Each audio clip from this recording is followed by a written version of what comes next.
Welcome to Muffin Talk.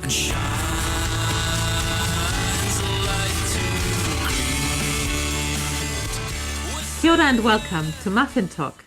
This program is brought to you by the initiative Titi Paunamo, Study and Joy.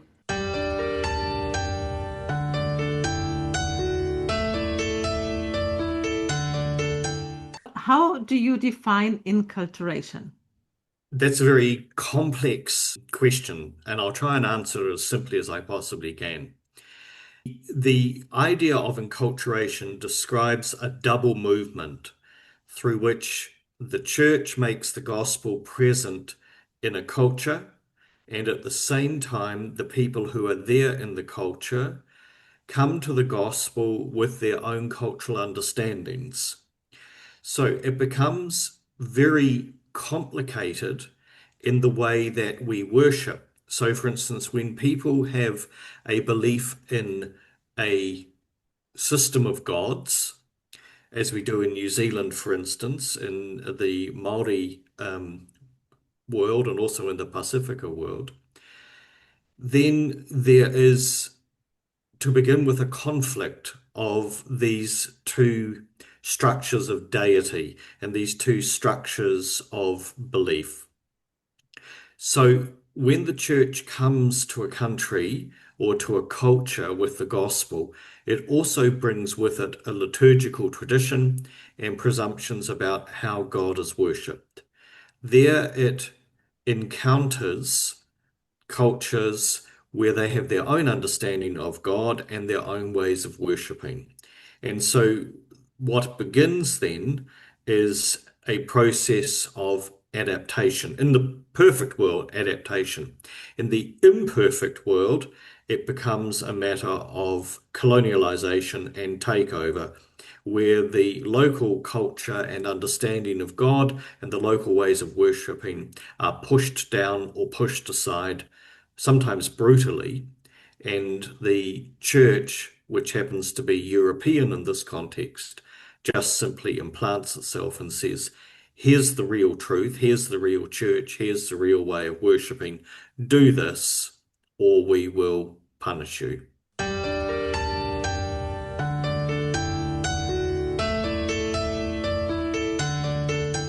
We are celebrating exactly 60 years since Pope Paul VI proclaimed the Vatican II document Nostra Aetate, in English, in our times. When we think of Vatican II, we might also think of Pope John XXIII and the symbol of opening the windows to let the Holy Spirit enter. Father Marcus, how would you describe the spirit of Nostra Aetate? Well, we have been traveling around the world into several countries recently. And then with all that happening in the last years and months, I think Nostra Aetate is now like a bright light in the darkness of the world. And we are so happy to have this document being promulgated in 1965, 28th of October. It is very much appreciated also by people of other religions. And we feel a lot of encouragement in it to promote the values of Nostra Aetate document, and particularly in this difficult period of time of humanity. We are going to invite more than 5,000 people to come to the Vatican.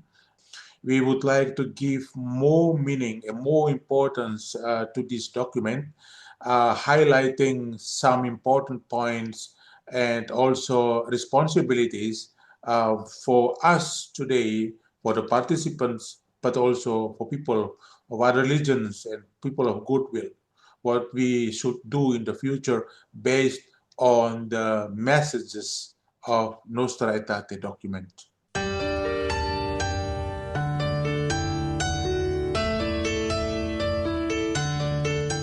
Zach, how did you first get interested in meditation? It initially started as like a tool for self-improvement. I thought I had like ADHD, and I was looking at ways I could fix it on my own without like taking medication. And one of the ways I found was meditation. It was a major tool. So that's how I initially started on it. Some people said that to me that the practice of meditation has helped them finding something they'd been looking for. So you were looking for a cure in a way. But can you tell me a little bit more about how you've been looking for it and how you found it actually? How I found it was I just started practicing. Like as I started practicing more and more meditation, it like my destination shifted from just trying to improve my mental state to trying to improve the way I carry myself through the entirety of life, versus like trying to fix one specific problem with my mind or brain. So that's how it shifted. And with regards to the way I live my life, that was like what I was missing. So like helped me find that and repurpose the way I move through life. So you didn't concentrate on the symptoms, but you looked further deeper. Yeah, I initially started with the symptoms and then realized the issue was much deeper. And that's how it like my focus shifted from just fixing my attention span and focus into the deeper spiritual existence of life. How is the difference of meditating in Auckland and Nepal or in India? Is there a difference? For me, I found there was a difference. It's like in the same way when you meditate in a group versus when you meditate on your own, it seems to have like some effect. At least for me, it has some effect on the quality of my meditation. I find like when you study with someone together, it like lifts you up into being more focused. So there's a reason like people visit holy places and they feel something when they go to them.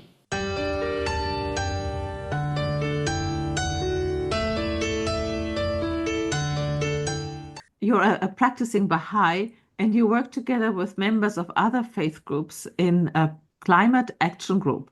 What do you think spirituality and faith could offer to protect the environment and to create an awareness for what is needed to be done? There is a lot that people of faith, and it's just not restricted just to faith. There are many people that do not follow a particular organized religion who have a deep spirituality. So it's spirituality and action that we're talking about. And when we look at climate change, it's not just an environmental issue. There's a lot more to it than that. It's economic, it's social.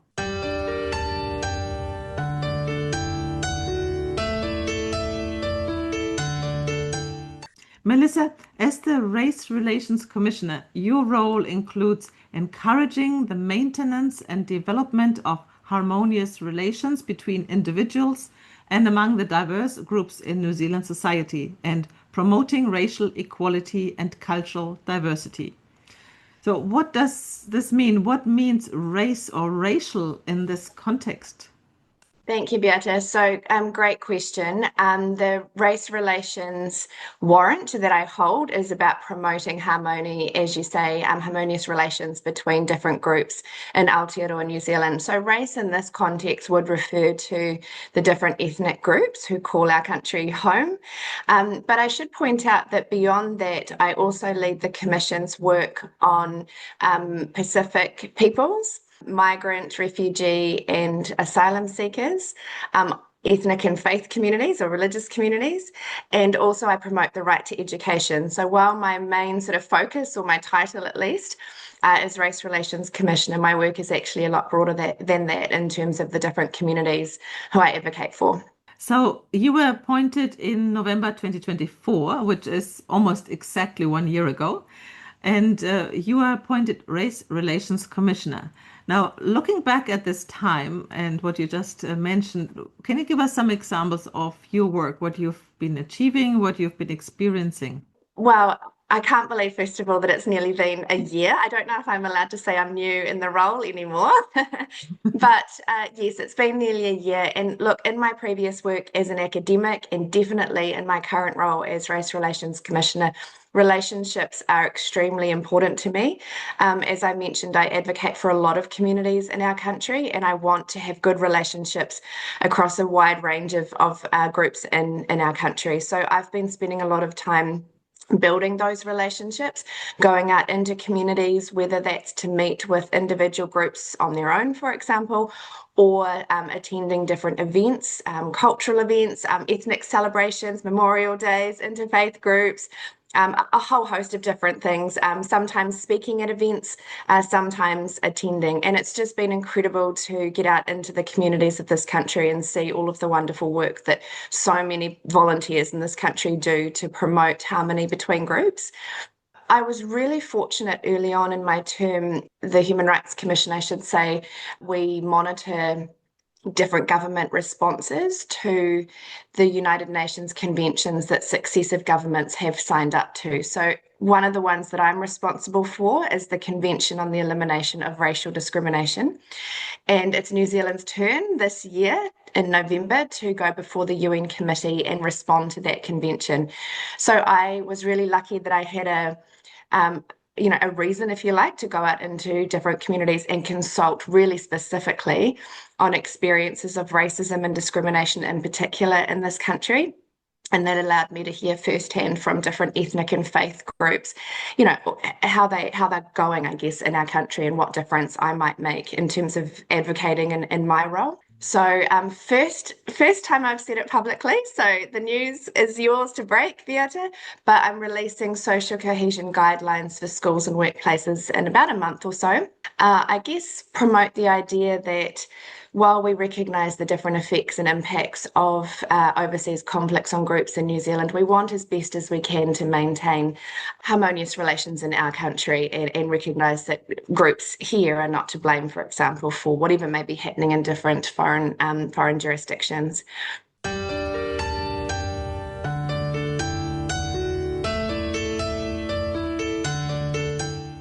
Here's an interesting story about the Venerable Bede. The Venerable Bede is telling the story of the very first Anglo-Saxon poet, Caedmon. And Caedmon, because he is a poet, is also a prophet. And one evening he comes out with this prophecy: "This night I am going to die, and therefore I need to be given viaticum. I need to be given the reserved Eucharist that has been kept back from after a celebration, which is there for the sick." And he tells this to one of the monks, and one of the monks then says, "I wonder where it's kept." And none of the monks seem to know. So the abbot sends for the cellarer, the man who keeps all the food and the wine for the monastery, and he says, "Where is viaticum kept?" And the cellarer runs off and gets viaticum and brings it back to the abbot, and he gives it to Caedmon, and then Caedmon dies. Bede doesn't comment on the fact that in his church there's no special place of reservation. What he comments on is that Caedmon, because he is a prophet, knew he was going to die. That's what you're to take out of it. Then came the Reformation, and that individualistic focus remained and became one of the common elements of Reformation spirituality and Tridentine spirituality. And at this point, enter the Jesuits. And the Jesuits say, well, what makes us Catholic is that we have the Blessed Sacrament and we give it centrality. So into an empty altar, they said, that's where all attention is focused. That's where we will put the place of reservation. And so it becomes part of a private spirituality. It works best in an empty church. It's based on an idea of real prayer is private prayer, you alone. And we're not like the Protestants. We give it focus, and indeed we make it the very center of a spirituality. So people would have said, a visit to the Blessed Sacrament, that is a really important part of Catholicism. But notice how unusual that is in terms of the whole swing of churches. And notice how unusual that is in terms of the whole swing of our history. And so we have a situation that in 1960, we had inherited a very individualistic spirituality. The priest said Mass, the laity attended. The focus was on the sacramental presence of Jesus because it was a private relationship between Jesus and me. And in fact, the idea of the parish or the community was almost peripheral. It was a matter of supplying a series of masses so that individuals could each get Mass. Now, the Catholic Church had begun to realize that this was a massive deformation as early as the 1820s, 140 years before Vatican II. That liturgy is not individuals. It's not individuals, and it's not individuals in a relationship, me and Jesus, but it is the whole community of the baptized. And as a community, we are the people of God. The opening chapter of John's Gospel says, he has come and he has pitched his tent in the midst of us. Badly translated, the Word was made flesh and dwelt. That literally means, and he made a tabernacle, and he pitched his tent among us. So here is a problem. Here is a major problem. Our belief is that God has gone from being wholly other, WHOLLY, other, to coming into our humanity and transforming our humanity and making it holy, HOLY. This is why the early Christians say, Christian, be aware of your dignity. There is nothing greater than a human being fully alive. It's the community, it's the church that's the temple. We have a tabernacle, but the tabernacle in Christianity is the whole community. This is the place where God has chosen to dwell. We had gone up a false track in the 16th century, just as we had gone up a false individualist track in the 14th century.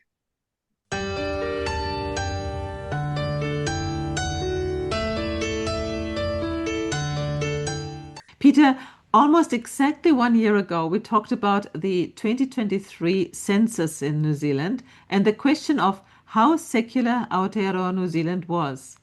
The census was held 2 years ago and the statistics have recently come out. Why did it take so long for this data to be published? The simple fact is that there was a tremendous struggle in both 2018 and in 2023 to actually get results from all New Zealanders. And indeed, it has been announced this very day that we're recording, that there's going to be no future census, which is a tremendous tragedy. in point of view of collecting religious statistics anyway. And so back in 2013, there'd been a very significant proportion of the population that hadn't answered the census. And so in 2018, they began to fill in the answers for people who hadn't responded to the census. And that's continued in 2023. And it's very significant for the religion figures because they claim, the census authorities, the Department of Statistics, to, by their hard work, to have filled in the religion of all New Zealanders, not a single person where there's any doubt as to what their religion is. I'm frankly skeptical that they could possibly do that. They're using such things as hospital records and possibly other data, but hospital records are the obvious ones where religion is asked for. And then they've used figures from previous censuses and imputed them to people, ignoring the fact that people do change religions at various times. There has been a profound drop, really, since about 1900, actually. It's been a long, slow process of the decline of people saying that their adherence to a Christian religious affiliation of various kinds. In recent years, this has dramatically increased, particularly since 1986, when they first had a tick box. You could have say, I have no religious adherence. Roughly 52%, 53% said that they had no religion. And the share that claimed some kind of Christian affiliation very significantly dropped from 37% in 2018 to 32% in 2023. So Christians now represent less than a third of the total population. What does it mean for New Zealand, for the country? Oh, I think it has some very significant effects, and it has some very significant effects for churches. For the country, it means that we can't draw on a common moral or ethical or religious base as a reason for people to behave in certain ways.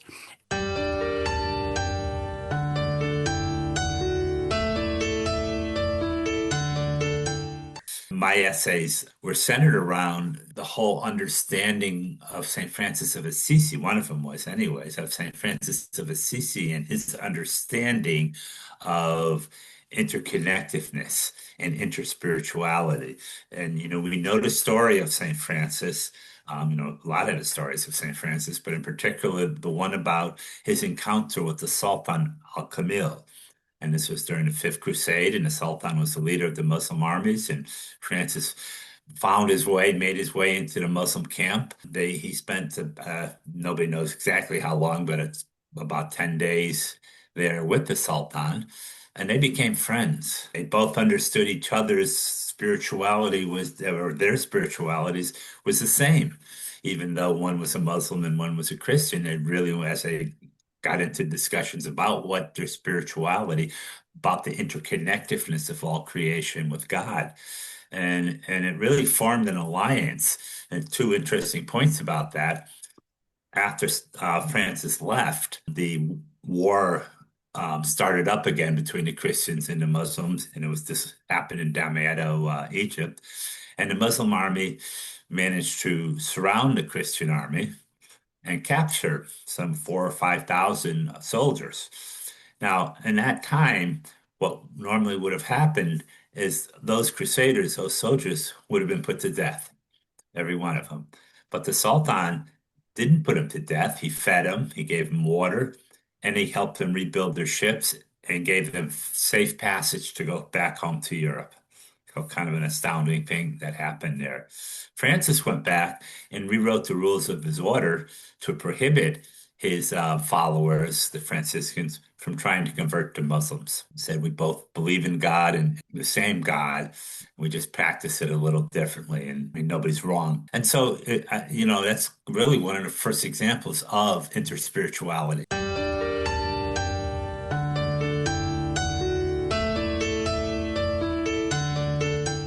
Before we introduce your book on interspirituality, could you please introduce our audience to what interspirituality is? Yeah, absolutely. And I think probably the best way is to say that it answers the question, what do all of the religions of the world have in common? And what all of us know for sure is what they hold in common are the basic values that all of them teach about interrelationships, not only among human beings, but in our relationship to, the rest of the cosmos and so on. So love, kindness, reciprocity, compassion, these are taught in every religion. And certainly the best saints and best practitioners of all the religions have been the practitioners of those values. And then, unfortunately, religion has also been used for some of the worst things that have happened in history. If people were so attached to their theological ideas that they were willing to kill for those or hurt other people in the name of those, forgetting that they actually were teaching from the part-time of their founders, be it Muhammad, be it Jesus, be it Buddha, whoever it may be, that we're talking about the values of love, kindness, and care.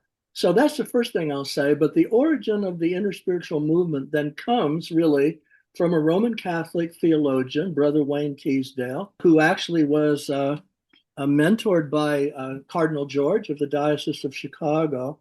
And he published a book that was subtitled Finding the Universal Spirituality Within the World's Religions, which speaks to what I just said. And he's actually famous for 3 very short quotations that explain really clearly what that means. And those 3 are these. He said, first of all, that the only viable global religion for the 3rd millennium is spirituality itself. Spirituality itself, the values we just talked about. And then he also said that it could be said already that the religion of the globe that we hold in common, again, is spirituality itself and what spirituality is about: caring, connection, reciprocity, love, and so on. And then the last thing he said was that we needed to understand that the definitive revolution for our future was the awakening of humankind. And what he meant by that, I think everyone knows that in all of the religions, awakening, and it's really connected to all the saints that people honor, is when you realize that nothing is separate. Everything is so profoundly interconnected that it actually means that what actually makes life run, again, are those values of love, connection, kindness, and reciprocity. So that awakeness to there be no other, that we then can come to fisticuffs with or have conflict with. That's the awakened characteristic of saints all around the world and all the world's religions. So that's kind of the bottom line, and I think that's pretty simple.